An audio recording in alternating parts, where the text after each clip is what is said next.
Before we begin, we want to give a quick shout out to our sponsor, Raycon. With spring on the way, oftentimes we like to research through listening to podcasts while we enjoy the nice weather. Whether that's on a walk or on a run, our go-to earbuds lately have been Raycon's Essential Open Earbuds. What's nice about these is the open ear design. Regular earbuds block everything out. You can't hear someone calling your name or a car honking. But these sit just outside of your ear canal, so you can get clear sound while still hearing what's happening around you. They're also super lightweight with a super flexible ear hook that adapts to any size ear, so you never have to worry about them falling out.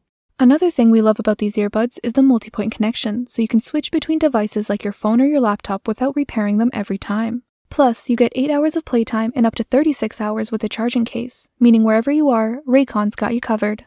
Raycon already has over 3 million customers, and the sound quality is comparable to way more expensive brands, but these are about half the price. And if you don't like them, they have a 30-day happiness guarantee. The Essential Open Earbuds are perfect for refreshing your routine this spring. Click the link in the description or go to buyraycon.com/unpredictableopen to get 20% off. Thanks again to Raycon for sponsoring. It's late September 2001, and Robert Stevens is walking home from his office at the Sun newspaper in Boca Raton, Florida. For weeks, one title has dominated headlines across America and the world: the horrific terror attacks on the World Trade Center on September 11th, less than a month earlier. With the nation still reeling and the threat of terrorism at their doorstep, no one can say for certain what the future holds. But for photo editor Robert Stevens, he walks home with a news story to tell his family about a strange envelope his office received, filled with an unknown white powder. At the time, no one knew what the substance was or what it meant, and the office didn't think much of it. Robert didn't either. He was looking forward to the vacation he was about to take with his wife, a road trip to North Carolina. But in a few days, Robert began to feel ill. On October 2nd, he was hospitalized. Then, less than a week later, on October 5th, Robert Stevens was dead. The cause? Anthrax, making him the first American to die of anthrax in over 25 years. But he wouldn't be the last. In the months to come, dozens more will fall ill as poisoned envelopes flow through the heart of the American postal system. With hundreds of suspects and thousands of hours spent searching, this case would force the FBI to challenge everything they thought they knew and kick off the largest bioterrorism investigation the nation had ever seen. Florida man has contracted a very rare and potentially deadly form of anthrax. Rare inhaled form of anthrax. Boca Raton, Florida today, a memorial service for Bob Stevens. A member of my personal staff who has contracted a cutaneous anthrax infection. Had 4 confirmed cases of anthrax, all with media connections. The U.S. House of Representatives is closing offices today until Tuesday to allow a complete sweep for traces of anthrax. I am not the anthrax killer.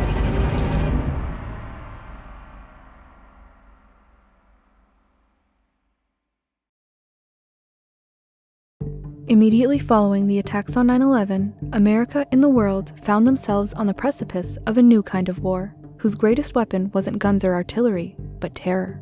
And while authorities across the nation scrambled to find out how an attack of this scale could have occurred on American soil, the FBI seemed to be worried about something else. They'd gotten credible reports that Al-Qaeda was planning a second biological attack on US soil. So when FBI agents found out that a photo editor in Florida had been diagnosed with inhalation anthrax, something that no American had been diagnosed with for decades, they took the concerns seriously. Now, anthrax is a disease that's caused by a bacteria called Bacillus anthracis.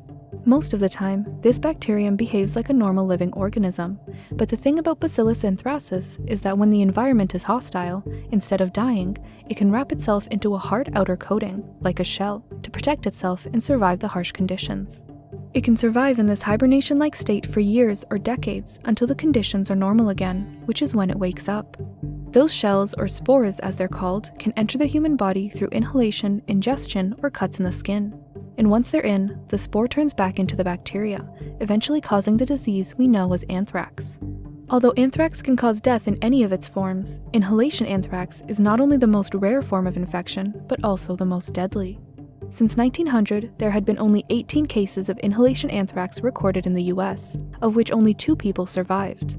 Usually, the people who got inhalation anthrax were textile or livestock workers who caught it while working with infected animals.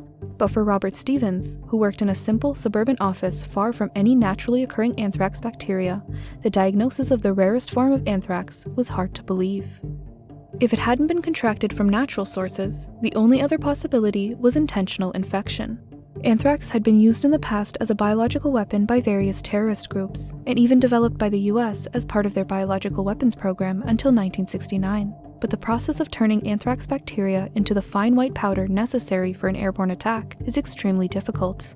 There were very few experts at the time with the knowledge and materials capable of completing the task, but if a terrorist organization had somehow found the capacity to carry this out, the consequences would be devastating.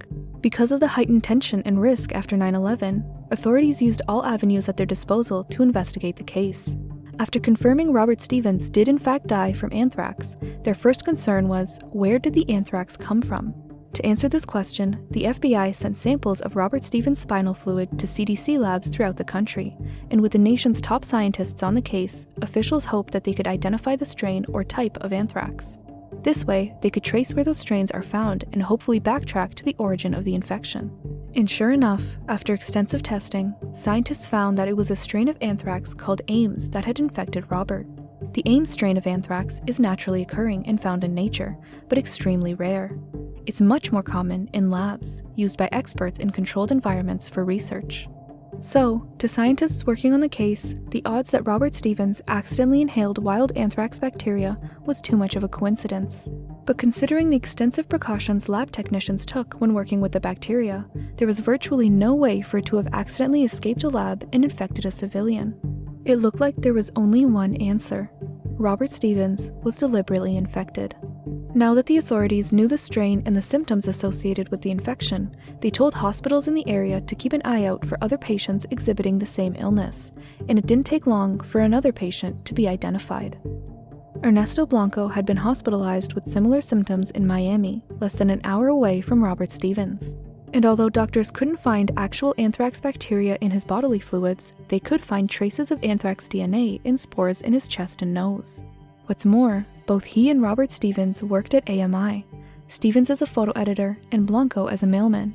With two people from the same office checking into hospital with the same strange symptoms, the likelihood of a coincidence was growing thin. Hoping they were wrong, the FBI, working closely with the CDC, quietly sampled Stevens' workspace. Coming in after the office was closed in efforts to avoid scaring the public, authorities collected 56 samples from the AMI office and tested them for anthrax. Upon testing, 2 samples came back with a positive result. The samples from Stevens' keyboard and inside his mailbox. The results were clear. Live anthrax spores had been found in the building, and the FBI were left with no other choice than to shut the office down.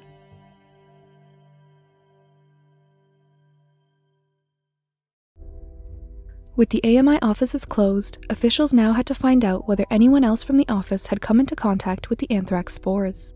To do this, all AMI employees, their families, and anyone who had visited the office in the last 2 months were required to test for possible anthrax poisoning. All the while, the media were hungry for answers. Reports that anthrax spores had been found in an office building in Florida stole headlines, with the subsequent closed-off building being referred to as Camp Anthrax. To avoid a national panic right on the heels of 9/11, authorities assured the public that there was no evidence yet that this was part of a terrorist attack. Based on what we know at this point, it appears that it's an isolated case. I want to make sure that everybody understands that anthrax is not contagious and is not communicable, which means it is not spread from person to person. But the scenes of heavily protected hazmat suit-wearing officials hosing down after entering the building did little to quell concerns. And as more and more people were being tested and more office spaces sampled, results were starting to come in. Another AMI worker, Stephanie Daly, had tested positive for exposure to anthrax spores, and her desk, chair, and workspace all contained live anthrax. Her job consisted mainly of opening the mail. So let's recap. Robert Stevens' mailbox had live anthrax. Ernesto Blanco, the mailman, had contracted an anthrax-like sickness, and Stephanie Daly, whose job consisted of opening the mail, had also been infected. This led the FBI to believe that the spores seemed to have been spread through the mail, even though they hadn't found the actual letter itself. But just as they thought they had the situation contained, another case came to light, this one right back where it all started. Good evening. Tonight we find ourselves in the unusual and unhappy position of reporting on one of our beloved colleagues, a member of my personal staff who has contracted a cutaneous anthrax infection. Another news organization, this time in the heart of New York City. An employee at the NBC News headquarters at the historic 30 Rockefeller Plaza in Manhattan had tested positive for cutaneous anthrax, which means she was infected through her skin. She had been sifting through the letters intended for the show's news anchor, Tom Brokaw, and upon opening one, powder spilled out. Another news agency, another letter, another positive case. A pattern was emerging, but this time, the FBI hoped they could finally get their hands on the origin of the infection. Quickly after the confirmation of the anthrax diagnosis, officials sped to New York to look for the letter that infected the employee, and this time, they found it. Tucked into a clear bag in the security office was an inconspicuous letter slowly leaking a coarse powder. Working quickly, FBI agents sent the letter off to the health department for testing, and the result was overwhelmingly positive. A quote, zillion anthrax spores were found in the letter, all determined to have originated from the Ames strain, the same strain found at AMI. From Florida to New York, anthrax was spreading. That Americans are stocking up on emergency equipment in case there is a bioterrorist attack. Yes, we sell gas masks. Federal officials advise against making such purchases, but Richard Geist, the vice president of operations of Uncle Sam's Army-Navy store in New York City, says that's not stopping anyone. Normally, out of a location like this, we would sell 3 or 4 a week, and now we're selling 300 or 400 a day. Case upon case, multiple people across New York were now confirmed to have been infected with anthrax.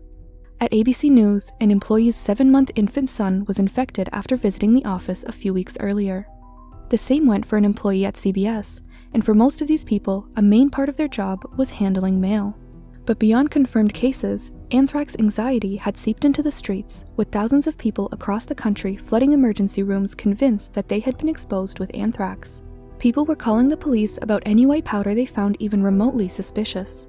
What's worse, following the newer attacks, subsequent copycat hoaxes were also making the FBI's jobs harder, as they were forced to chase down every possible lead, wasting precious time and resources.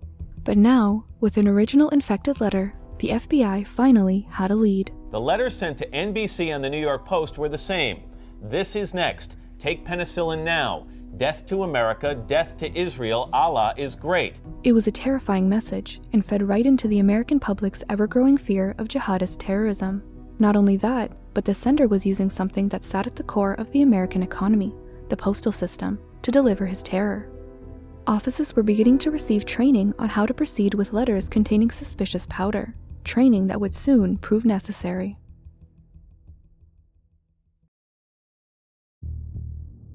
It had only been days since the NBC letter had been found by police, and as news outlets reported feverishly on the newfound threat in New York City, a young intern at U.S. Senator Tom Daschle's office in Washington, D.C. was opening his mail. In the pile was a thick envelope supposedly addressed from a 4th grade class in New Jersey. Excited to see what the children had written the senator, the intern carefully cut open the letter, and from the corners, a fine white powder spilled out and fell onto her lap. Like all the others, she had just been exposed to anthrax. There were almost 30 people in the office at the time the letter was opened, not including the dozens more put at risk as a result of the spores moving through the vents of the building. Each person would now need to be safely removed, decontaminated, tested, and given a 3-day precautionary supply of Cipro, an antibiotic used to treat anthrax infections. Of the thousands of staffers tested, epidemiologists determined that when the letter was opened, around 100 people had inhaled a lethal dose of anthrax spores and would need to be monitored for months to receive treatment. Within 24 hours, 12 Senate offices were closed due to exposure, followed quickly by the shutdown of all of Capitol Hill. Within days, Senate office buildings were shut down and Congress was forced to adjourn. This single envelope had completely halted operations in one of the most important buildings in American politics, at a time when extremely controversial policies like the Patriot Act were being debated. I just talked to Leader Daschle. His office received a letter, and it had anthrax in it. There may be some possible link. We have no hard data yet, but it's clear that Mr. bin Laden is a man who's an evil man. This newest letter, however, was different from the rest. Earlier letters sent to media outlets like NBC contained a coarse, gritty powder that did not easily become airborne, resulting mostly in infections through the skin rather than inhalation. The letter sent to Senator Daschle, however, contained an extremely fine powder that floated into the air when opened and was inhaled by hundreds as it spread through the vents. This meant whoever the killer was, their skills were getting better, making them infinitely more dangerous.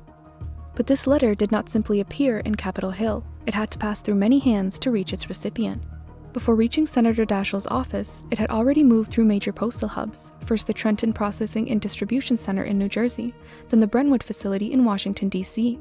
At the present time, I'm not worried, only because of the 2 letters that had passed through the processing plant were tested negative. But if someone tests positive for the anthrax, then I will be very concerned. In the days following, multiple postal workers at the Trenton Center would be diagnosed with anthrax, causing the building to close for testing and decontamination. The story at Brentwood, on the other hand, was entirely different.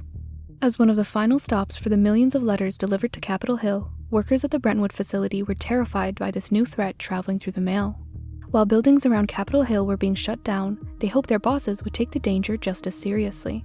But as the days passed and the processing center remained open, that hope faded, and workers began to lose faith in those in charge. Okay, you weren't the one that handled the envelope, it was somebody else? No, I didn't handle it, but I was in the vicinity. Okay, and do you know what they did with the envelope? I don't know anything. I don't know anything. I couldn't even find out if the stuff was or wasn't. I was told that it wasn't, but I have a tendency not to believe these people. The day after the Capitol Hill shutdown, the USPS Postmaster General held a press conference, insisting to the public that the Brentwood facility is still safe to remain open, stating that, "As you know, one letter from among the more than 3.5 million pieces of mail handled here each day contained anthrax. That letter was extremely well sealed, and there is only a minute chance that anthrax spores escaped." To prove how serious they were taking the threat, they committed to what they called appropriate testing, which, unlike the procedure at Capitol Hill, meant that only some employees would be tested for exposure, not all. The facility would be tested for anthrax spores, but in the meantime, workers would be provided gloves and masks as they continued to work in the infected facility. It didn't take long for workers to begin falling ill with mysterious symptoms. First, Leroy Richmond was admitted to the hospital with fever, headaches, and tightness in his chest. Then, Keith McQuarrier checked in, suffering from unrelenting headaches. Next, Thomas Morris called 911 with severe flu-like symptoms after his condition had steadily worsened over several days. My breathing is very, very labored. How old are you? 55. I don't know if I have been, but I suspect that I might have been exposed to anthrax. My breathing is labored. My chest feels constricted. I am getting air, but to get up and walk and what have you, feels like I might just pass out if I stay up too long. So I'm just saying. Okay, which post? Finally, Joseph Cursine was turned away from the hospital with a diagnosis of stomach flu, only for his condition to rapidly deteriorate as his symptoms became far more severe. Each of these people would be diagnosed with anthrax, but of the 4, only 2 would survive. Thomas Morris and Joseph Cursine both succumbed to their illness, making them the 2nd and 3rd people to die of anthrax in the last month. Devastated and angry, workers fought for their concerns to be taken seriously, calling out the discrepancies in their treatment. The Capitol Hill workers received mass testing, precautionary Cipro, and a building shutdown, while Brentwood employees were forced to continue working. And while all those exposed at Capitol Hill survived, Brentwood saw 2 colleagues die before their facility was closed for decontamination. Eventually, 4 whole days after the shutdown of Capitol Hill, the Brentwood facility would be shut down for testing and decontamination.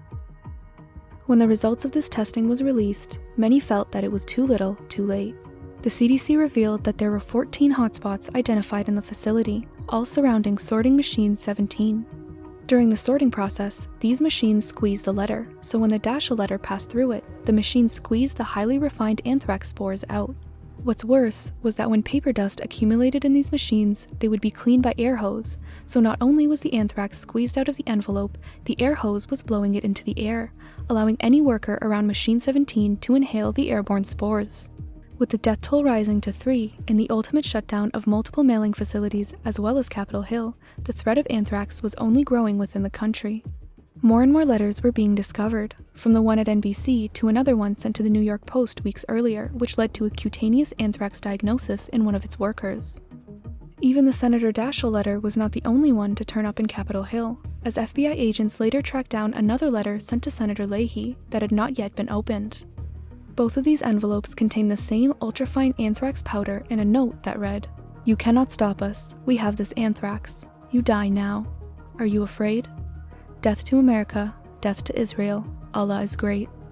With dozens being infected in the span of just weeks, the public was growing into a frenzy. The antibiotic Cipro used to treat anthrax infections were flying off shelves, and even seeing shortages as people panic bought the medication. It wouldn't be long before more people began dying of the infection. First Kathy Nguyen, a hospital worker from New York, then in late November, Ottilie Lundgren, a retiree in Oxford, Connecticut, marking the 5th death from anthrax in the span of 2 months.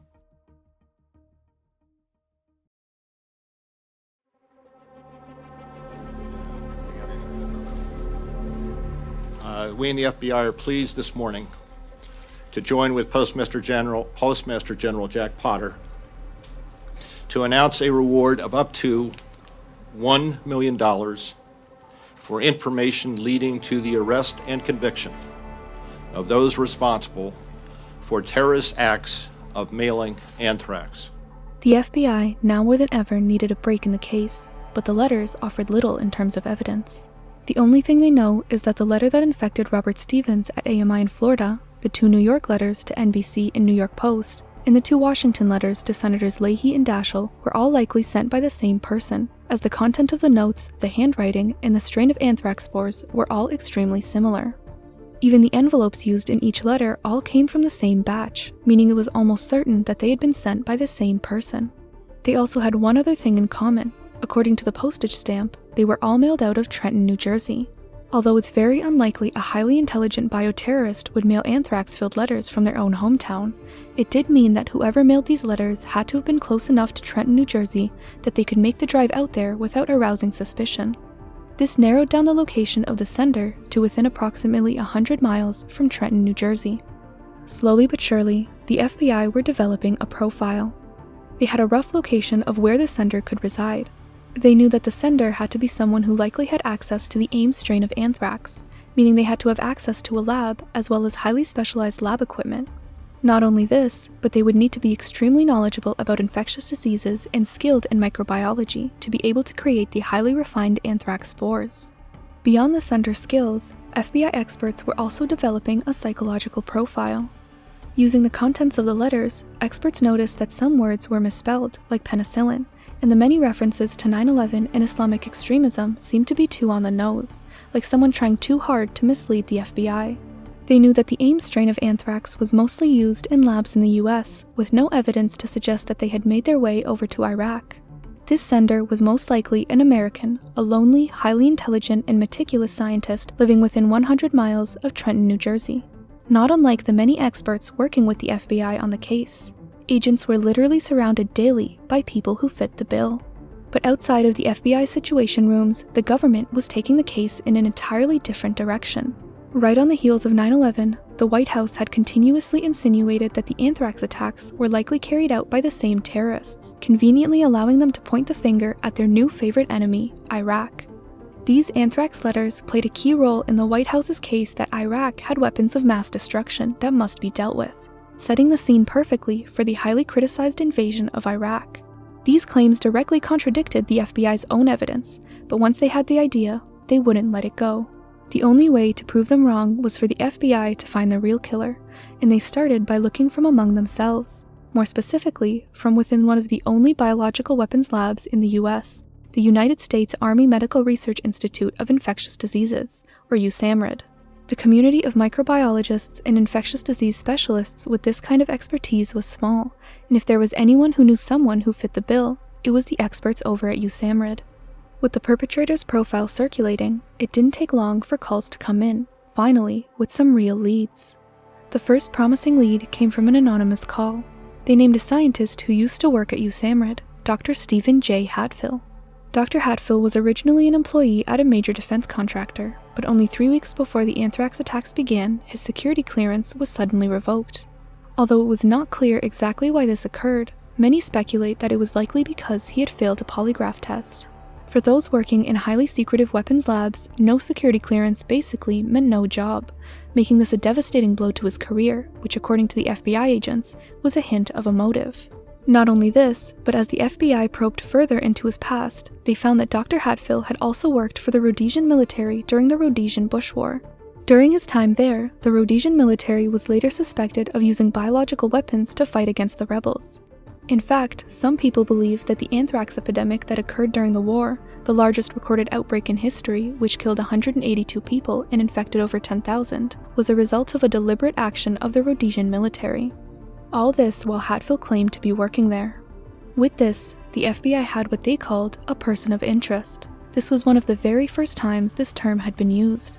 He was not yet a suspect, but still suspicious enough to warrant further investigation. Soon enough, the FBI had enough reason to question Hatfill about his connection to the case, and surprisingly, Hatfill was completely cooperative. He had told them everything they needed to know and allowed them to search his apartment, car, and storage locker. Despite his cooperation, there were some holes in the story he told the FBI agents, enough to be concerning. He had told them that he had not taken Cipro, the antibiotic necessary to treat anthrax infections, in the months leading up to 9/11, but according to his pharmacy records, he had filled that prescription twice. Once 2 days before the New York letters were mailed, and once again 2 days before the Capitol Hill letters. Not only that, but a search of his computer revealed a novel Hatfill was in the process of writing, called Emergence.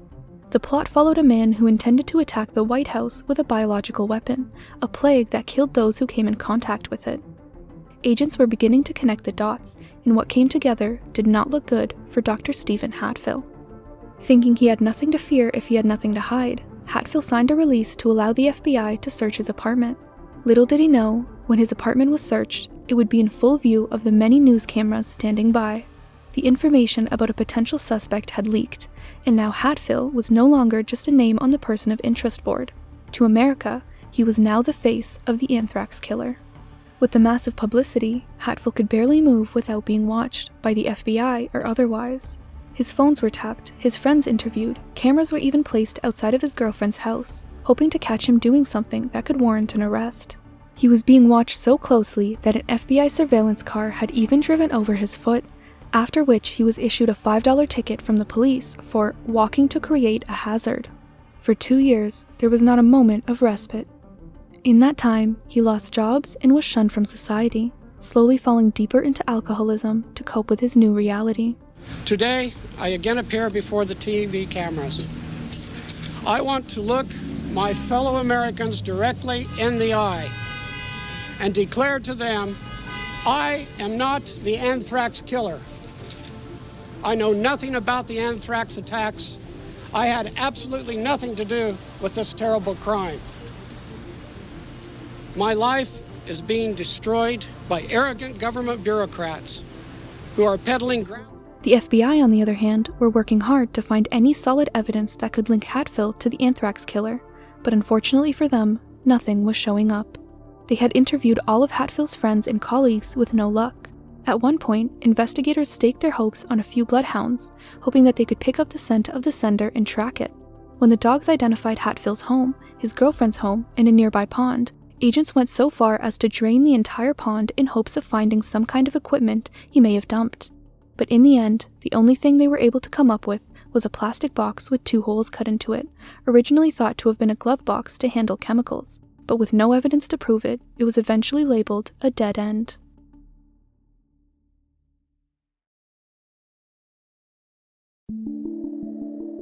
Years had passed now, and the FBI had nothing to show for it.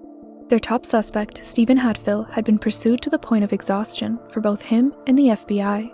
The consequences of years of public scrutiny against Hatfill led him to file a lawsuit against the DOJ and various other news agencies for violating his privacy and destroying his reputation, a payout that earned him $5.8 million. By the mid-2000s, both government officials and much of the public were content to settle on blaming foreign terrorists for the attack. And we're learning people in this world, want to terrorize our country by trying to take life.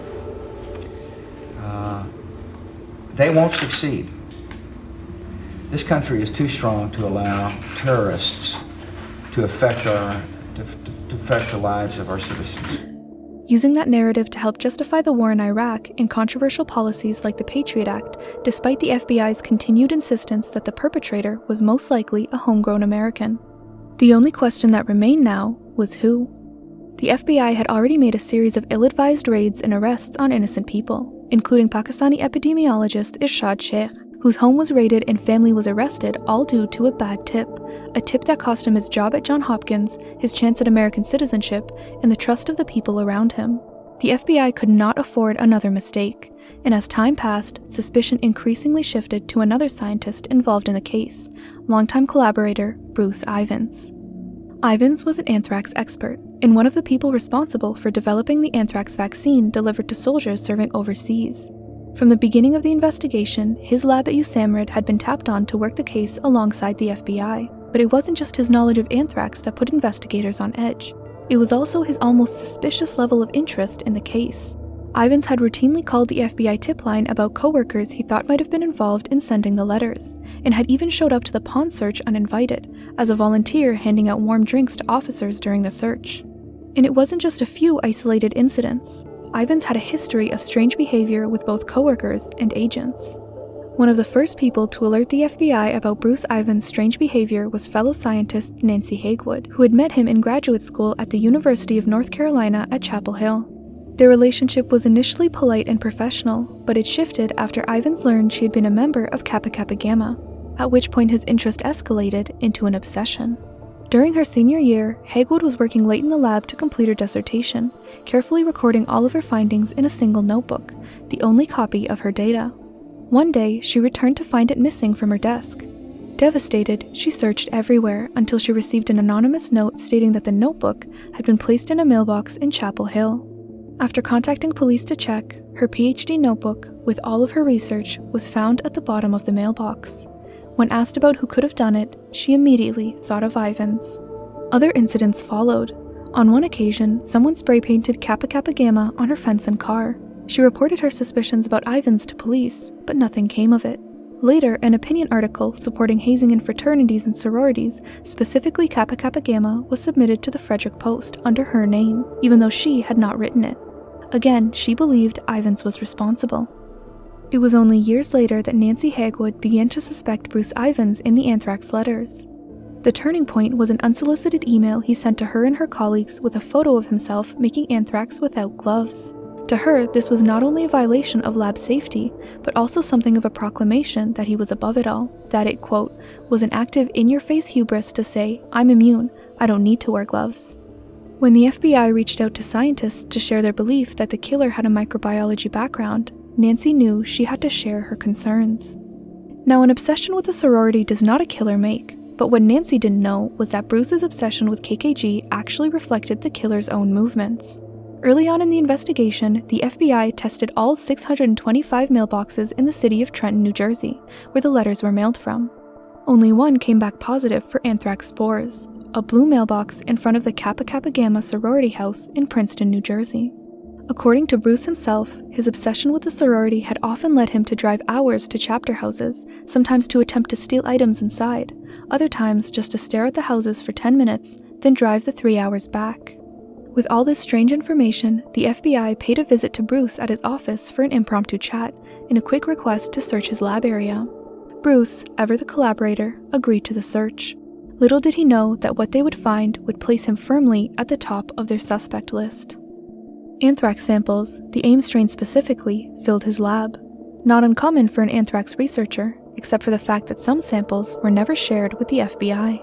In 2001, the FBI had subpoenaed labs across America to send in samples of each batch of the AIM strain anthrax that they carried. Not only had Bruce failed to send in all his samples, but also seemed to have deliberately sent in the wrong samples in certain cases. Immediately, the FBI sent the unseen anthrax sample for genetic testing. Although they knew that it was the AIM strain of anthrax used in the letters, each batch has a slightly different genetic code.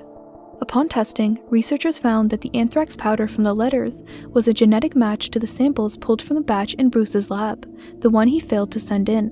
This batch was called RMR 1029 and under the direct custodianship of Dr. Bruce Ivins. But the FBI needed more, so they began looking into Bruce's lab activity, where they found that in August 2001, Bruce spent over 10 times more hours in the lab than he usually does, with significant jumps in the days leading up to each anthrax letter mailing. When asked about why he was at the lab so late, he couldn't provide a coherent response. What he did talk about, though, was his impromptu initiative to test his workspace for anthrax soon after the attacks, only to find anthrax solely in the area he was working in, after which he decontaminated his workspace without ever reporting it. With enough information now to take real action, the FBI finally got a warrant to formally search Bruce's lab to get as much information as they could, and one way to do that was by mirroring his computer. This way, investigators would have access to everything he had on it without having to take the computer itself. So, for the better part of 2007, FBI agents were tasked with sifting through thousands of emails sent and received by Bruce Ivins, and what they found showed a deeply troubled individual. Throughout 1998 to the time of the attacks, Bruce had been suffering from what was originally thought to be depression or bipolar disorder, but was later determined to have likely been paranoid personality disorder. He would discuss his mental health problems with some of his close colleagues, stating that, even with the Celexa and the counseling, the depression episodes still come and go. That's unpleasant enough. What is really scary is the paranoia. When I get these paranoid episodes, of course I regret them thoroughly when they are over, but when I'm going through them, it's as if I'm a passenger on a ride. I wish I could control the thoughts in my mind. It's hard enough sometimes controlling my behavior. Along with the warrant to search his lab, the FBI also obtained a warrant to search his home, where they found a significant amount of guns and ammunition, as well as homemade body armor and a makeshift shooting range in the basement. Along with these items was news clippings of the FBI's investigation into Stephen Hatfill, letters Ivins had written to Congress members, as well as multiple documents, one of which was titled Themes, seemingly listing a series of defenses he could use if he was under suspicion. Defenses that included 1. That psychiatric problems, quote, made me do it. 2. That political reasons, get Patriot Act plus other legislation, quote, made me do it. 3. That financial reasons, make money off new vaccine, quote, made me do it. 4. That I deliberately submitted anthrax samples that were either contaminated, altered, adulterated, or otherwise different from what they were stated to be. But on a high-profile case like this, the FBI could not afford another media circus. They had already been embarrassed by the media before for pursuing the wrong suspect, so this time, if they wanted to bring Ivins in, they had to be sure. They tapped his phone, tracked his movements, and even routinely went through his trash. But as the years went on and the surveillance continued, Bruce's condition only worsened. He was prescribed almost double his original dose for antidepressants, and according to his friends, began feeling increasingly trapped. His work, something that at one point was his greatest pride, began to suffer as well, as in early 2007, he spilled some anthrax on his body and did not take the necessary steps to clean it up. In a high-level anthrax lab like the one at USAMRIID, this was unacceptable. He was barred from laboratory spaces and was only allowed to do administrative work from then on. This was a massive blow. The very next day, Bruce's wife found Bruce laying on the floor of their home, unconscious, believed to have overdosed on his anxiety medication. After being rushed to hospital, Ivan survived, but not unscathed. Following the attempt, his mental state had reached threatening lows. He began treatment to get sober and group and individual therapy sessions to address his mental health. It was from here on that Bruce truly lost control. He began threatening to kill other members of the therapy group, his former colleagues, FBI agents, even laying out detailed plans of how he would do this. He acknowledged to others that he was the FBI's prime suspect for the anthrax killer and was not planning on being indicted for the murders. He was going to, quote, go out in a blaze of glory, telling others they'd, quote, see me in the papers. As a result of this behavior, psychiatrists could only conclude that he was becoming a threat to himself and others, and placed him on a 10-day involuntary psychiatric hold. After being released, the very next day, his wife found him the same way she had found him before, unconscious, on the ground after consuming a copious amount of over-the-counter medication. Only this time, he wouldn't pull through. After drifting in and out of consciousness throughout the night, Bruce Ivins died on July 29, 2008. On his final night, he wrote a handwritten note to his wife. It said only a few words, "Please let me sleep." Following the death of Bruce Ivins, the FBI were at a loss. This was their number one suspect. Agents had spent thousands of hours gathering evidence against him, hoping to finally put the highly publicized case to rest. But with his death, the whole operation fell through. Researcher who killed himself this week as the government moved toward indicting him and seeking the death penalty.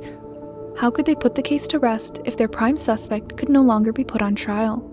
Determined to not let years of their hard work go down the drain, they knew that they could not let this case remain unsolved. On August 6, 2008, the Department of Justice held a press conference. Here, they decided that due to the extraordinary and justified public interest in this investigation, as well as the significant public attention resulting from the death of Dr. Bruce Edward Ivins last week, today we are compelled to take the extraordinary step of providing first the victims and their families, as well as Congress and the American public, with an overview of some recent developments, as well as some of our conclusions. Based upon the totality of the evidence we had gathered against him, we are confident that Dr. Ivins was the only person responsible for these attacks. What followed was the release of the Anthrax Investigative Summary, an almost 100-page report containing an overview of the FBI's entire investigation into the 2001 anthrax attacks, culminating in their certainty that Bruce Ivins was the sole perpetrator behind the attacks. The 2001 anthrax attacks, coupled with the attacks of 9/11 that occurred just weeks earlier, completely altered not only the American public's perceived sense of security, but also the future of American politics. Since the very first letter, the government and the public were fully prepared to accept the easy lie rather than the hard truth. Anthrax quickly became another talking point to garner support for the ill-advised war in Iraq. This is just about the amount of a teaspoon. Less than a teaspoonful of dry anthrax in an envelope shut down the United States Senate in the fall of 2001. This forced several hundred people to undergo emergency medical treatment and killed 2 postal workers. Iraq declared 8,500 liters of anthrax, but UNSCOM... It would take not only years, but thousands of American and Iraqi lives to prove that this information was wrong. And as I've said on many occasions, I deeply regret that the information, some of the information, not all of it, some of the information I presented, which was multi-source, was wrong. Even at home, it was these attacks that bolstered Congress's support for highly controversial policies like the Patriot Act, the ethics of which are still being debated to this day. The national and global fallout of the anthrax attacks was immense and far-reaching. But for the families of Robert Stevens, Joseph Gersine, Thomas Morris Jr., Kathy Nguyen, and Ottilie Lundgren, the fallout hit them right at home. Like them, there are countless lives who have been completely altered by these attacks, and the story that we were fed surrounding them. The actions of one man have changed the world as we know it, and as we live in the aftermath, the question that remains is not only why it happened, but how much of the stories we're told we're willing to question.